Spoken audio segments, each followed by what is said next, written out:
ఒకప్పుడు అమరావతిలో చంద్రబాబు ఇంటికి వచ్చి వెళ్లిన కేసీఆర్ కృష్ణానది వరదలతో పోటెత్తితే మీ ఇల్లు మునిగిపోదా అని అడిగారట.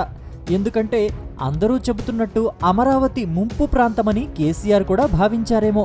కానీ అది జరిగిన కొన్ని సంవత్సరాల తరువాత భాగ్యనగరాన్నే వరదలు ముంచెత్తాయి.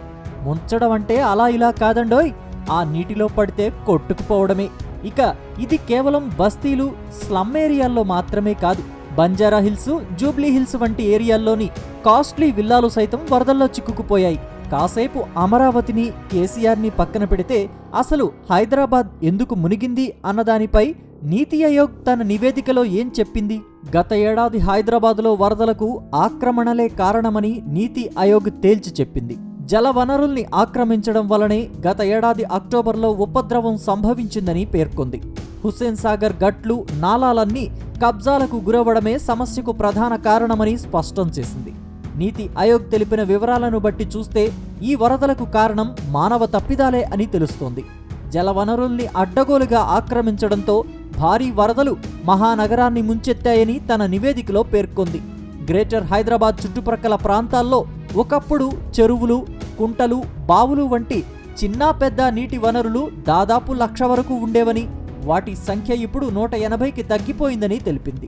ఇక ఉన్న ఈ కొద్దిపాటి చెరువుల ప్రవాహ మార్గాలు కూడా పూర్తిగా మూసుకుపోయాయని తెలిపింది. నగరంలోని చెరువులు పొంగి పొరలడం వల్లే అత్యధిక నష్టం జరిగిందని, హుస్సేన్ సాగర్ నాలాల ఆక్రమణ వల్ల వరద నీరు కాల్వల బయటకు ప్రవహించిందని చెప్పింది. దాని కారణంగా వరద ప్రవాహం తీవ్ర రూపం దాల్చి అత్యధిక ప్రాంతాన్ని ముంచెత్తింది. నీతి ఆయోగ్ ఉపాధ్యక్షుడు రాజీవ్ కుమార్ నేతృత్వంలోని 16 మంది సభ్యులతో కూడిన కమిటీ వరదల నివారణపై ఓ నివేదికను రూపొందించింది. దేశం లోపల సరిహద్దుల్లోని వరదల నియంత్రణ, నదీ యాజమాన్య కార్యకలాపాలపై ఈ అత్యున్నత బృందం అధ్యయనం చేసి రూపొందించిన నివేదికలో హైదరాబాదులో వరదలకు కారణాలు, భవిష్యత్తులో అలాంటి పరిస్థితులు తలెత్తకుండా తీసుకోవాల్సిన జాగ్రత్తల్ని చెప్పుకొచ్చింది.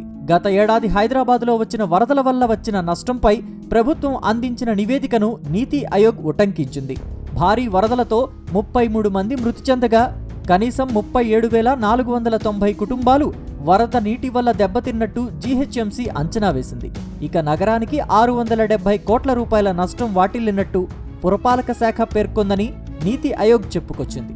అయితే హైదరాబాద్ మహానగరపాలక సంస్థ వద్ద కానీ, తెలంగాణ ప్రభుత్వం వద్ద కానీ ప్రకృతి వైపరీత్యాల నివారణకు సరైన ప్రణాళికే లేదని నీతి ఆయోగ్ ఆక్షేపించింది.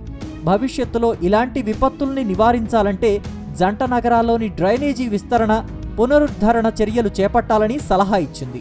నగరంలో ఎక్కడ వరదలు కురిసినా డ్రైనేజీ ద్వారా మూసీనదికి చేరుకునేలా చర్యలు తీసుకోవాలని తెలిపింది. ఇక ఆక్రమణల విషయానికే వస్తే 2014 సమయంలో అధికారాన్ని చేపట్టిన టీఆర్ఎస్ ప్రభుత్వం తెలంగాణలో ఉన్న అక్రమ కట్టడాలను పూర్తిగా తొలగిస్తామని మంగమ్మ శపథాలు చేసింది. ఇక ఆక్రమణల తొలగింపు మాటున ప్రభుత్వానికి వ్యతిరేకంగా ఉండేవారి భవనాలను సీజ్ చేయడమే తప్ప పెద్దగా ఉద్ధరించిందేమీ లేదన్నది అందరికీ తెలిసిన విషయమే. సర్కారు కాళ్లపై సాగిల పడిన వారిని మాత్రం విడిచిపెట్టింది. ఇక హుస్సేన్ సాగర్ను క్లీన్ చేస్తానని, ట్యాంక్ బండ్ను మంచినీటితో నింపుతాను అని ఉత్తర కుమార ప్రగల్భాలు కూడా కేసీఆర్ పలికారు. కానీ దానికి సంబంధించి ఒక్క పని కూడా ముందుకు కదిలింది లేదు. పైగా ఎప్పుడో 2004కి ముందు సీఎంగా పనిచేసిన చంద్రబాబుపై తన అనుకూల మీడియా ద్వారా బురద చల్లించే ప్రయత్నం చేసి అసలు విషయాన్నే పక్కదోవ పట్టించేశారు. మొత్తం మీద వరదల నివారణకు నీతి ఆయోగ్ కొన్ని సూచనలు చేసింది. నగరంలో అత్యవసరంగా డ్రైనేజీ వ్యవస్థను విస్తరించాలని, హైడ్రోజియాలజీని పరిగణలోకి తీసుకుని నిర్మాణాలకు అనుమతిస్తే వరద ముంపును నివారించడానికి వీలవుతుందని పేర్కొంది.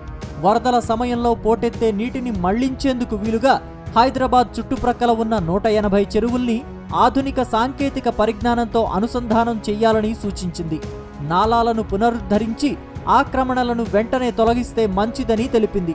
మరి ఇప్పటికైనా తెరాస ప్రభుత్వం మొద్దునిద్ర వీడి చకచకా పనులు పూర్తి చేస్తుందో, లేక మరలా వానాకాలం వచ్చేంత వరకు చేతులు ముడుచుకుని చూస్తూ ఊరుకుంటుందో చూడాలి. Please watch Tulasi News. Please subscribe to Tulasi News.